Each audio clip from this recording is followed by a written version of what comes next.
Now, the idea for this song came from watching a documentary on TV, and it was all about the invention of the atomic bomb and its use at Hiroshima. So I had a storyline in my head that went way beyond just that particular event. I thought, what about if we tell the story of the 50 years of history that transpired as a direct result of that one event? And that's how New Sun Rising came about. I kind of developed the whole story before I'd even written a note. So I kind of went through the chronology of Enola Gay, the first nuclear explosion, then into the Cold War and the kind of threat of mutually assured destruction, and then the collapse of the Soviet Union and the release of all those weapons of mass destruction that led to the Second Gulf War, 9/11 and all of those things. So it's quite a complicated story, but it was a very, very powerful lyric. So I wanted to start really quite subtly, almost like the calm before the storm, because if you think the Hiroshima bomb was dropped in the morning just as the sun was rising, and that's kind of where the idea from the song came. Land of the rising sun, new sun rising, the nuclear bomb has the power of the sun, really powerful metaphors there. It starts with quite a slow tempo. It's 135 beats per minute, but it's in kind of half time, so it's quite slow. And then at the end of the intro, it gradually slows down to 110 beats per minute. I decided to play the piece using a set of chords from the scale that I decided the song was going to be in. So I decided it was going to be in F major, but I'm not playing in F major. I switched the key and play in the relative minor key, which is D minor. And because it's in the minor key, it sounds a lot darker, which again is a sign of things to come. So that's the key we're playing in. And what I decided to do was all the way through this was to use a kind of droning effect, have one note that rang throughout the entire intro, and it happens to be an open string E on the first string. And then all I did was, because I knew what the notes of the scale were, I just picked out chords using the notes from the D minor scale over that pedal E string. So I started off with D minor.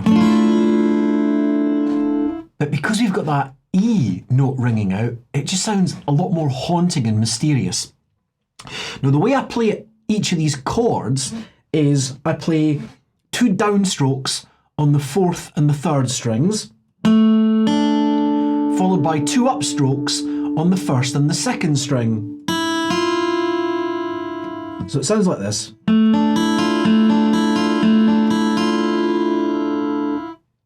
And we're moving up through the notes of the scale, which sounds really nice to the ear. So the notes in this chord are A, D, E, and F. And that gives us a D minor 9th. Now, we can just change one note. If we move the A to a B flat, we get a completely different sound. Just by changing one note in the chord. So now we're playing B flat, D, E and F, and that gives us a B flat 11th. So we're using some quite exotic chords.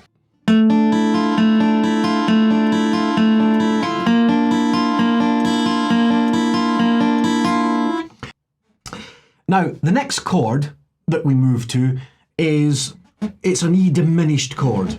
And this chord uses B flat, E, G, and E. It's not a nice chord to the ear because it's a diminished chord. It kind of wants to resolve somewhere. Now, the next chord, an A7th chord, but without the C sharp. So it's really just a stripped down version of that A7. Now, the A chord is the 5th scale degree of the D minor scale. Now, the 5th is known as the dominant. Now, the dominant chord wants to resolve back to the original root or tonic chord as fast as possible. So we've set this phrase to go straight back to D minor, which is where we started, but we play D minor down at the bottom of the neck. I'm going to use a clean electric guitar with some delay in chorus, and put that in the centre of the mix. So you've got the acoustics panned hard left and right, and we've got the clean electric guitar in the middle, and that just really creates this expansive sound. The timing in this has to be incredibly precise. So I have to play this with a metronome just to make sure that all the guitars are really tightly together in the mix.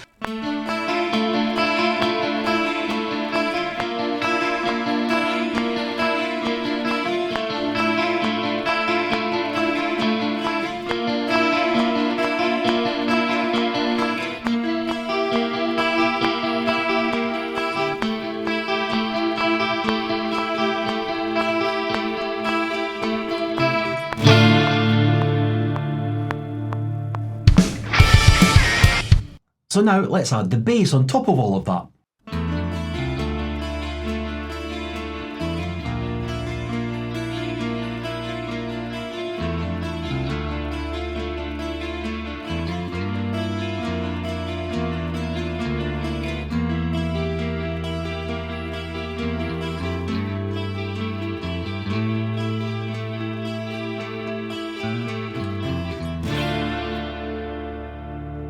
So after having lulled the listener into a false sense of security with the fake intro, we now move into the real intro, which literally explodes into action.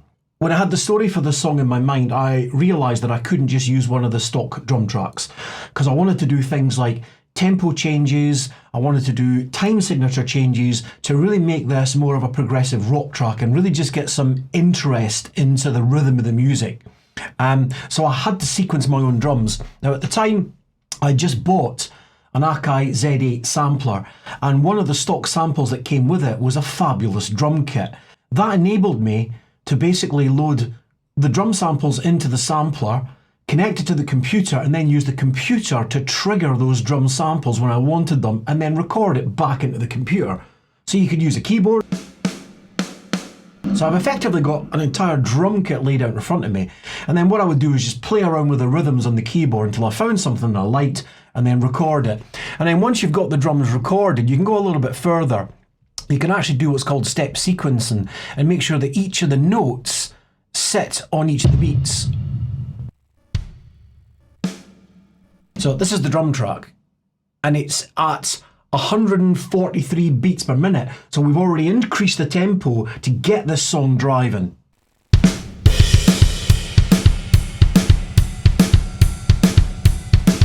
Unlike most drummers, this drummer plays in perfect time and does exactly what he is told.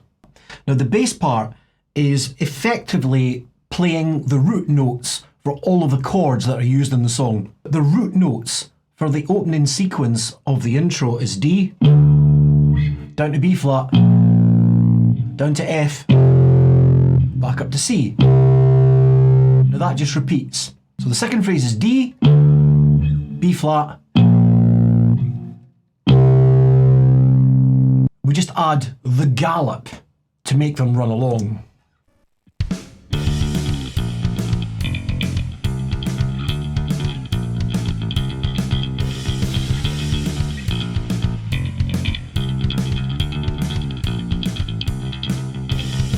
Now in the intro, the left-hand guitar is the Stratocaster, and all I'm playing is the standard A shape and E shape power chords. D, B flat, F, C, D, B flat, C.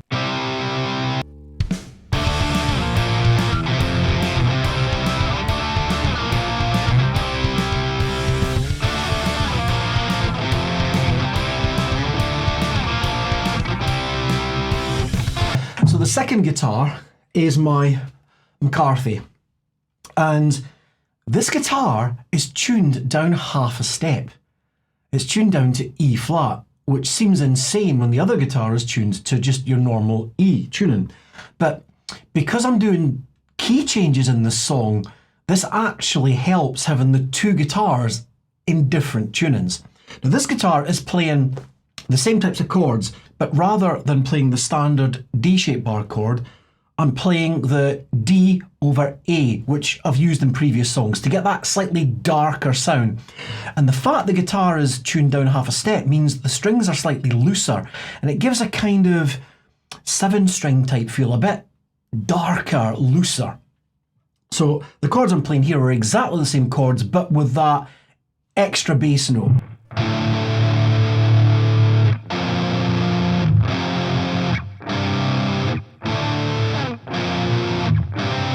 Oh, one thing. Because this guitar's detuned to E flat, I have to change the fretting position by 1 fret. I have to move up 1 fret higher to compensate for the fact that the string is detuned by half a step. It kind of messes with your brain a little bit when you're used to playing these chords the same way every time.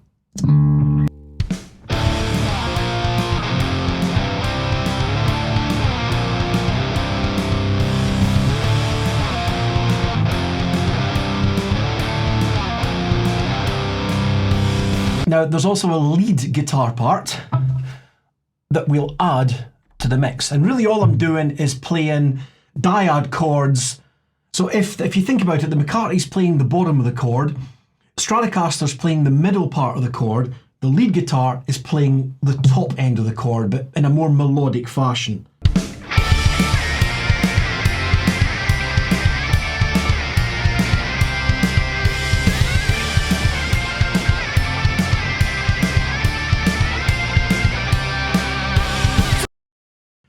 Now, the chord sequence under the verse that follows is actually very similar. I've taken those two phrases, but I've flipped them. D, down to B flat, then it's D, down to F, B flat, and that's just repeated.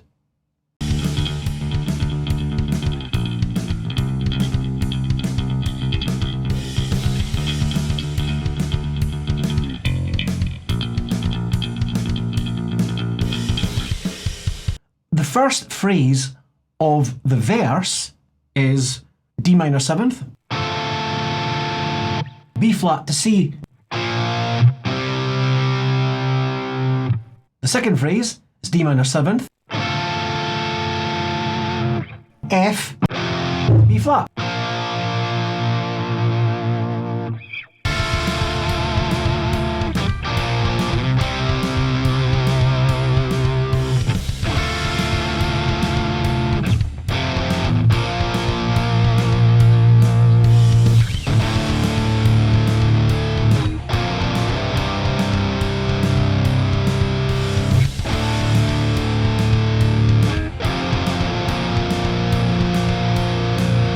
So let's bring it all together for the verse. Let's add the vocal as the final piece of the jigsaw.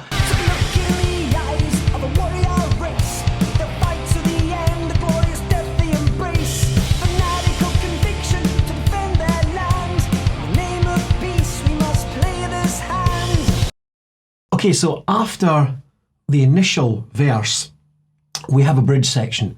Now, this is the bridge section that I wanted to change the time signature in. So what I've done here is I've introduced a couple of odd tempo signature bars. I've put in 2 bars of 7/8, followed by a bar of 4/4, then another 2 bars of 7/8, and then back to 4/4. So effectively we're disrupting the tempo, and it creates a bit of tension. You don't know where the song's going to go next. It might imply you're going to go to a chorus, but actually it kind of fools you. It goes back to the verse. And then the next time we play it, we go into the chorus. I'm riffing away on an A, down to an F, then up to a C.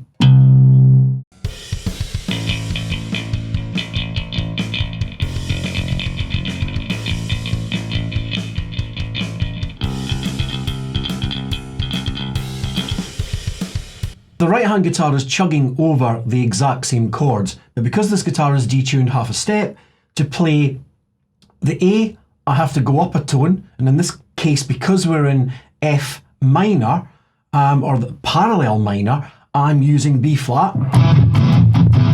which actually, when transposed, is an A. And then we move to the G flat, and back to the B flat A, and then up to C sharp, or C.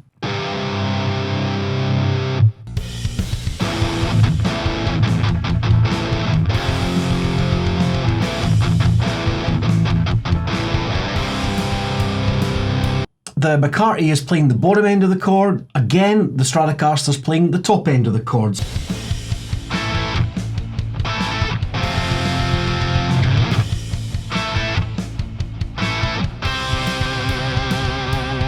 And when we put it all together for the bridge section, we get this.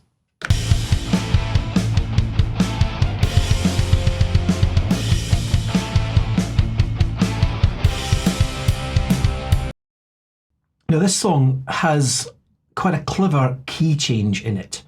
The verse and intros are all in D minor. When we get to the chorus, the key changes, and it changes to what's called the parallel minor, which is F minor. And because the guitars are in different tunings, it kind of means that for one part of the song, it's easier to play on the guitar that's in the standard tuning. And then when the key changes, it becomes easier to play the part with the guitar that's detuned. So it's kind of schizophrenic. You're having to think in like 2 dimensions as you play each of the parts because you're constantly changing key. So for one section, it feels very, very comfortable. Now, when we come to the chorus, this is where the key change comes in. And this is where it becomes really handy having this guitar tuned to E flat, because the chorus is actually in F minor. Now, the verse and intro was in D minor. So we've shifted a flattened third to F minor. Now, what happens here is all of the chords that are now playing as flats, because this guitar is tuned flat, I can play in the normal position and get the flattened chords. The problem is with the other guitar, it's out of position, so I'll have to kind of rethink every chord when I'm playing the Strat again. So it becomes easy on this guitar and difficult on the other guitar, where in the other sections, the intro and the verse, it's easy on the Stratocaster, but more difficult on this one because I have to think about my position and adjusting for that flattened string tension. The first chord in the chorus is an F. And we've been using Fs all the way through so far. So when you start the chorus, because F is the same in both F minor and D minor, at the beginning you don't actually notice that we've changed key. It's only when we move up to the next chord, you realise that something weird has happened. Because that's a D flat, and we haven't used D flat so far. Then we move to A flat, to a G, then back down to the F, then back to D flat, and E flat, which is E on this guitar, and then we just chug away on the E, which is in fact E flat.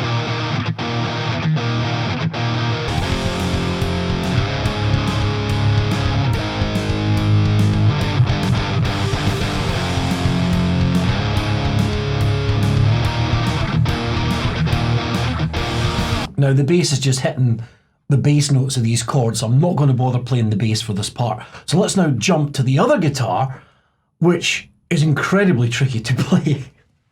When you're playing this one guitar after the other, you really have to pay close attention because you're constantly moving half a position up or down between each of the sections, and it really does mess with your head.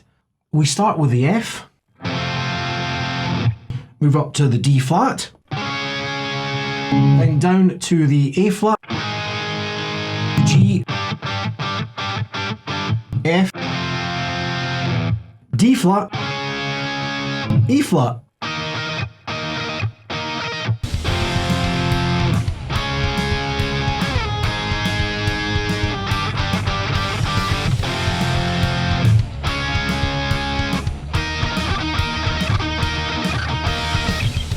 And when we put it all together for the chorus, this is what we get.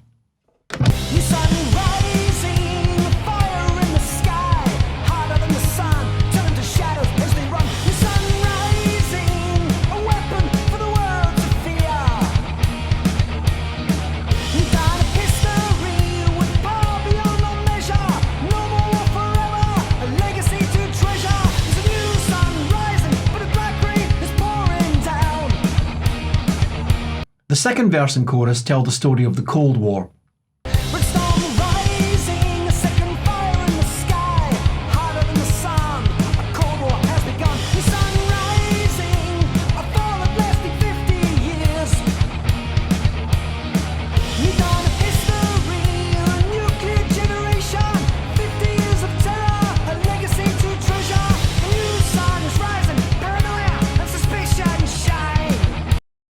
Time for the guitar solos. These are incredibly fast, and it actually took me 2 weeks of daily practice to be able to relearn these solos and get them back up to the speed that I originally played them at. The first solo is in the key of D minor, which uses the notes from the F major scale. So the first phrase in the solo uses a blues pentatonic lick to kind of move down the neck.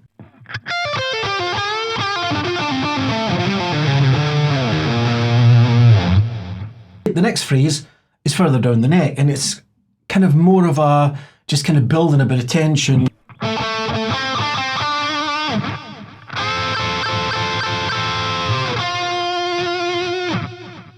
So again, quite bluesy. The next phrase is another bluesy lick. And then we move into a more kind of neoclassical major type lick. And then it gets kind of crazy, playing really fast licks, hammering on and pulling off, using a kind of machine gun picking style to play my way down the scale and then back up it again. Very hard to do at slow speed, tend to have to do it fast, but I'll try and give you an idea of what this is doing. It's...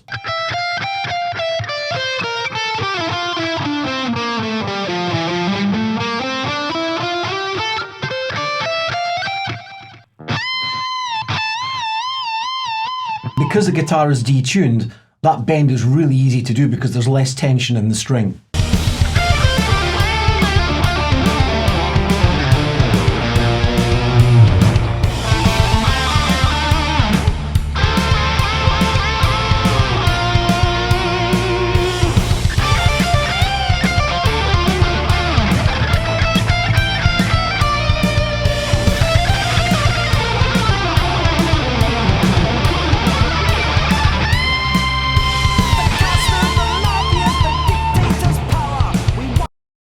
The third verse and chorus tell the story of what happened at the end of the Cold War when the walls came down and how it led to all these weapons becoming available, 9/11, Afghanistan, a whole bunch of stuff that happened after that. So we thought we were bringing everything to an end back in 1945, when in fact all we did was unleash a legacy that's really continuing on to this day. So on that happy note, we'll finish with the final guitar solo. It's in the key of F minor, because we've now done the key change. And it uses the notes from the A flat minor scale. Now, in this case, this guitar being detuned actually works in our favour, because I can play the fret-friendly notes from the A major scale, and because the guitar is detuned, that becomes A flat, which is the exact key that we're in. So this one, again, starts quite high up the neck. Then we move down the neck. Then up a couple of frets and we play this kind of hammer-on, pull-off, descending run.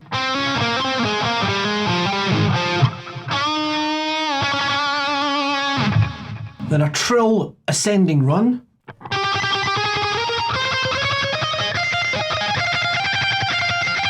And then another fast descending run, but this time it's using the A major scale pattern, but it's actually A flat.